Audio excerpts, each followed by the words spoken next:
part of the reason they've resonated so much for thousands of years is because they are so deeply human, deeply flawed. They're people like us. Yeah. Echevarria.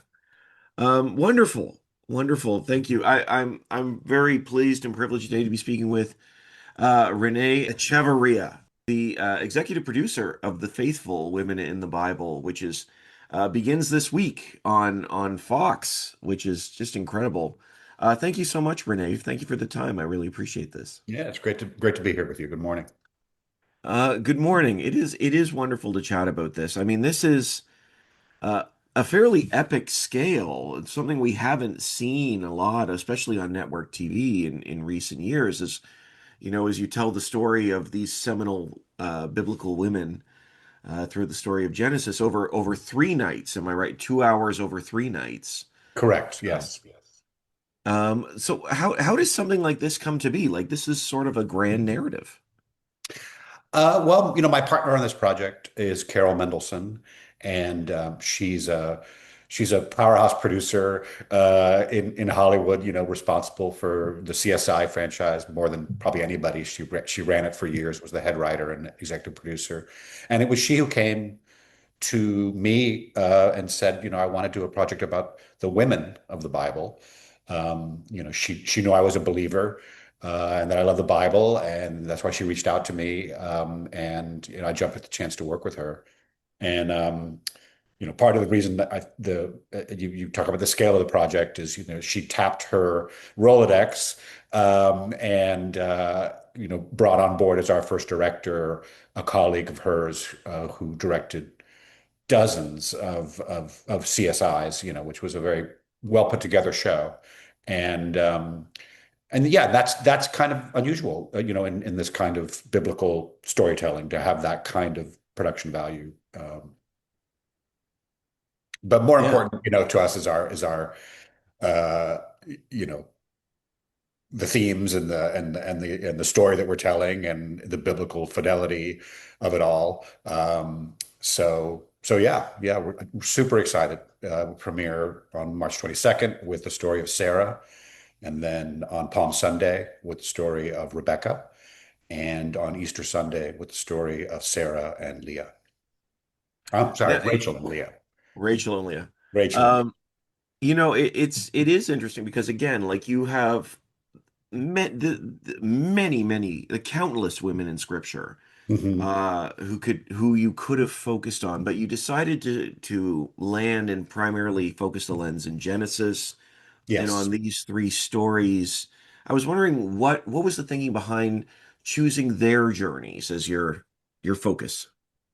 Well, we considered all sorts of things. We considered starting at the very beginning with Eve's story, and we talked about, maybe doing Eve's story and then Mrs. Noah, an unnamed woman of Scripture. But I think what attracted us to Genesis, the call of Abraham and Sarah's, participation and all that, and the family they built together was that it's the beginning of God calling his people to him, and it's the themes and the stories of these characters are so universal and still resonate today. Sarah's story of infertility, is something people struggle with even now, and the options that were available to her were a little more complicated than, there wasn't the science that can be brought to bear, in the modern era. She turned to surrogacy in a sense. Mhm. Um, but that meant putting her husband in the arms of another woman. And that fascinated us. That's what we really dug into. That's the emotional core of that story. Yeah, it is interesting to see the connections, these conversations between the ancient story, if you will, and modern story and uh, um, Yeah. modern situations, as you say, with infertility, for example, is just being one issue. And perspective matters a great deal in this series. I think it's very important to it. And I know you said you're working with Carol, and can you talk about though the idea of telling the story through the eyes of these women as opposed to just as a more of a third person thing? You're really putting it in their minds as much as you can. Yeah, one creative choice that we made early on that I think speaks to that. Um, I remember, in my first draft of the Sarah story, Sarah and Abraham and Hagar script, and I'd written, a version of the Call of Abraham, and I could see it in my mind, him talking to God and all this stuff, as Scripture describes it, and I remember sharing it with Carol, and she was like, "I mean, look, this is great. Trust me, there's nothing wrong with it, but." What would be Sarah's point of view of this? And we started to kick that around, and it's like we realized, no, for Sarah, it's waking up in the middle of the night and your husband's not in bed next to you, and Mm. wondering where he is, and walking out into the field and finding him there, and he's in this state you've never seen him in before. Um, so to really put the audience in her head, not his, we made the decision not to show it from his point of view, so that to emphasize for her, it was a trust in him, not a trust in God, that she agreed to leave her home and her kin and everything she'd ever known and embark into the unknown, on the basis of a promise. So that is just one example of how this lens of the women of the Bible just changes how you approach scripture. And it's been eye-opening for me. And that's just one example of how, it's made me look at these stories in a fresh way. And I hope, other people who know them, maybe it'll do as well. And hopefully for people who don't maybe aren't familiar with these stories, that it'll make them curious about them, and draw them in, uh, God can do a work in their heart. So. Absolutely, absolutely, and I think that is so essential to the success of this story. If you're going to have a story called "The Faithful Women of the Bible," I think it's very important to find their voice, and that's what's happening here in these episodes. Now, having said that, I was wondering from your perspective, as you said, this really helped you and shaped you. What do you think surprised you most about these characters by looking at it from this new perspective, or maybe something that you think maybe we've misunderstood about them all this time? Well, one thing that emerged, all three stories that we focused on, it, were very much stories about marriage, about marriages, three very different marriages. Sarah, like I just said, has to step out in trust and faith in her husband because God didn't speak to her, in pursuit of this thing that she wanted all her life. Was to start a family. Isaac and Rebekah. On Rebekah, it is put on her that it's God's you know plan that Jacob be the heir over his older brother Esau, which would have been very unconventional at the time. So she's put against the will of her husband. And there are times in any marriage where you come against. There's an in just most of the time we talk things through and we decide what we're going to do as a family. Sometimes you just fundamentally disagree, and they fundamentally disagreed, and it put her in a position of what was she willing to do. So it was a story of a marriage, and our third story, Rebecca's story. I'm sorry, Rachel and Leah's story. Well, obviously a different kind of marriage. It's they sisters who end up married to Yeah, the same man. So little yeah. different with Leah and Rachel. So that was a commonality that emerged, but within each one, there were things that surprised me. I think on my first read, and I think many people, you read Genesis and you go, "Yeah, it's possible to read it and think Sarah kind of comes off like the bad guy." Some of her choices are what we nowadays call problematic, right? You know, um, putting her husband in the arms of another woman, under what circumstances, how much choice did Hagar have about this? Yeah. Um, uh, that already is complicated. And then, of course, 13 years later, when she has a child of her own, banishing them, saying, asking her husband to send them away. You go, oh my gosh, but the more I dug into it, I guess in the process, I realized that yes, both of those actions are hard to get your head around, but at the same time, God, on some level, validated both those things, because when Hagar runs away with pregnant, God doesn't say to her in the desert, "You go, girl, you go get your freedom."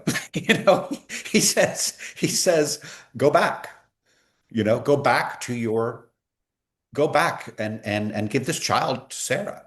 Um, and when Sarah asks Abraham to banish them years later, Scripture tells us Abraham is very upset. He doesn't like this at all.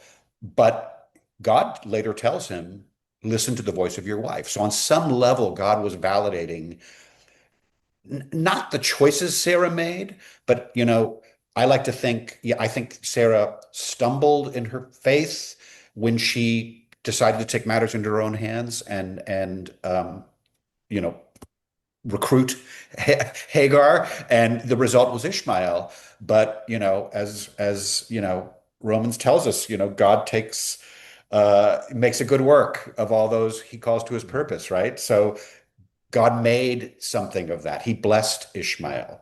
He wanted to make sure that Ishmael was raised by his father in those first 13 years. So he said, go back, you know. And on some level, I mean, the story I tried to tell is that Sarah was doing something that really was hard for her emotionally, to send this boy that she loved away, but she did it for what she perceived to be the best for the two of them, because she had complicated God's plan. So that's a long answer, but yeah, that's the process, for me, and it's just been a amazing, fascinating deep dive, you know. Well, certainly. And I mean, the scripture is for men and women marred with stories of people who God has to sort of redirect. Shall Yeah. we, to put it mildly, broken people. And there's a lot more honesty there in terms of the human experience, I think, than people realize. And I think we see that. Yeah. Yeah, no, that's a great point. And we have our sort of our Sunday school summation, of these characters. But when you really read them, I think part of the reason they've resonated so much for thousands of years is because they are so deeply human, deeply flawed. They're people like us. You know, Carol had a great phrase she used to say. She said, it was the last thing she said to me before I went off to write the first script. Rene, write them like they don't know they're in the Bible. They don't know they're Bible characters. And it was a great insight, you know. I Um, love that. I yeah, love that. I've never heard that before but that is an absolutely honest phrasing. Like the yeah, reality is whenever we tell the stories, we tell it with sort of this, no pun intended, pastoral quality, you know, yeah, and clear lines. But these are people who are, just trying to figure things out in yeah, their circumstance. I yeah. think And that's Scripture's a not beautiful afraid. line. For Scripture is not afraid to show them warts and all, which some scholars say is an argument for their historical validity. That if you were Yeah. just engaged in the process of myth making, you would mythologize and make them above reproach. But that's not what Scripture tells us. Mm. So, but making emotional sense of things these people did for